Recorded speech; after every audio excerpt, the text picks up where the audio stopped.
عم ابو علياء، واذا ما احب الشاي؟ عندنا قهوه طيبه وبعد ايش عندك؟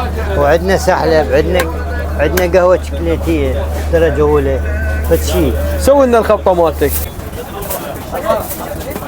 هاي القهوه مره وسط، هاي القهوه وسط، خبطه وسط. وعندنا مره، اللي يريد مره نعطيه مره، واللي يريد وسط هاي وسط.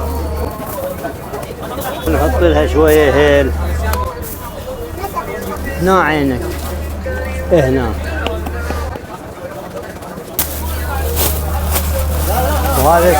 وهذا سر المهنه هم خلينا لها. اهم شيء سر المهنه. اهم شيء اشتمها ريحتها طيبه. كلش طيبه حبيبي. وهاي بيش كيلو؟ هاي ربع ونص ب5. تسلم. فشي يعني ما حد يعرف خبطها، بس انا الوحيد هنا. اي. وعندنا هاي السحلب مالنا درجه اولى فشي، يعني ماكو واحد هنا عنده. اي. ونحط له مكسرات. هذا كامل يجي، بس تخلي له مي حار.